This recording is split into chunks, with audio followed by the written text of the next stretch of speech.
कहते हैं कि जब ये बालक ये जीव माँ के पेट में होता है तो वहाँ एक आप्यायनी नाम की नाड़ी होती।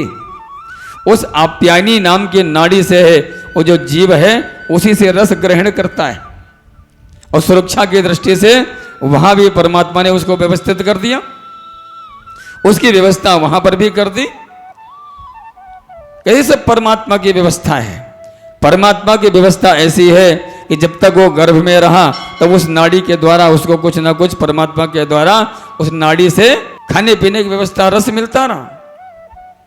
और ऐसी सुंदर व्यवस्था भगवान ने की है। जब उसका समय पूरा हुआ, मास पूरा हुआ, प्रसूति वायु के द्वारा उसका जन्म होता है और जैसे ही जन्म हुआ तो बालक छोटा है, उसके दांत भी नहीं है। अब कहाँ से खाएगा? तो माँ के स्तनों में दुग्ध का संचार कर दिया। कहते हैं क्षीर सागर, क्षीर सागर। अरे कोई कपोल कल्पना, बहुत लोग कहते हैं भाई ये सब कपोल कल्पना है, क्षीर सागर कहाँ है? अगर क्षीर सागर ना होता तो लाखों करोड़ों जीवों का प्रतिदिन जन्म हो रहा है और सब माँ का ही दुग्ध पान कर रहे हैं। यदि क्षीर सागर ना होता तो क्या माँ के स्तनों में वहाँ से दुग्ध आ जाता? नहीं आता।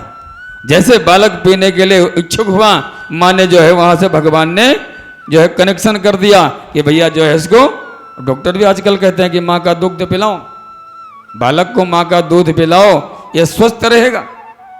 दूध पीने लगा। अरे परीक्षित, वो दूध पीते पीते थोड़ा सा और आगे बढ़ा, थोड़ा तो अब भगवान ने क्या किया कि थोड़ा जब खाने की इच्छा हुई तो परमात्मा ने उसको छोटे छोटे दांत देना शुरू कर दिया। अब दांत आने लगे और जैसे दांत आए तो भगवान ने कहा कि भैया तेरा दूध की आवश्यकता नहीं, कनेक्शन कट और खा बाहर की वस्तु को। अब तो चने भी खाने लगा, बड़े बड़े जो है एक गन्ने खा जाता है। थोड़ा और बड़ा हुआ, अब ये दांत नहीं चलेंगे, अब ये दूध के दांत हैं, मुझे वापस दे। अब ले मजबूत वाले दांत। और जैसे मजबूत वाले दांत परमात्मा ने दिए, दूध वाले दांत ले लिए। थोड़ा और बड़ा हुआ, इवावस्थाई गृहस्थ जीवन में गया, बच्चे हुए, परिवार बढ़ा और जैसे वृद्धावस्था आई तो भगवान ने कहा दो दो मेरे दांत लौटाओ, मेरे दांत। और सारे दांत लौटा दिए। बोले अब बन जाओ वेदांती। और जैसे वेदांती बने, बोले क्या करना है?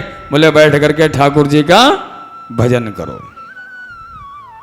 लेकिन ये मानो इतना तेज है कि भैया एक दांत टूटे तो डॉक्टर से पहले बात कर लेता कि भैया दांत टूटने वाला है मेरा, इसे निकाल दो और दूसरी व्यवस्था कर दो। ऐसी ऐसी टेक्नोलॉजी आ गई। सुखदेव बाबा कहते हैं कि परीक्षित, बाहर का खाओगे अपच हो जाएगी क्योंकि दांत नहीं है, इसलिए अब फल खाओ, फलाहार करो और ठाकुर जी का भजन करो।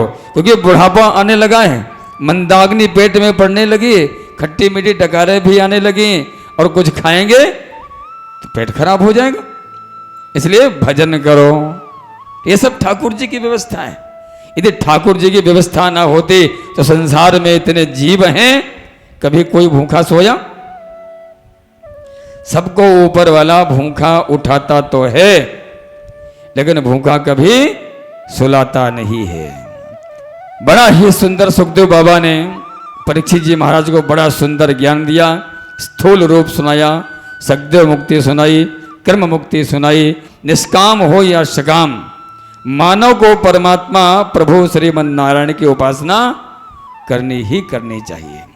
कहते हैं भगवान नारायण की जो उपासना करता है, भगवान नारायण पहले उसकी परीक्षा लेते हैं। और जब भगवान शिव की उपासना करता है, भगवान शिव तो अवधरदानी भोले बाबा हैं, जो चाहा एक बार भगवान प्रसन्न हो जाएं, भाई भोले बाबा ने कर दिया तथास्तु, जाओ। लेकिन नारायण बड़ी परीक्षा लेते हैं।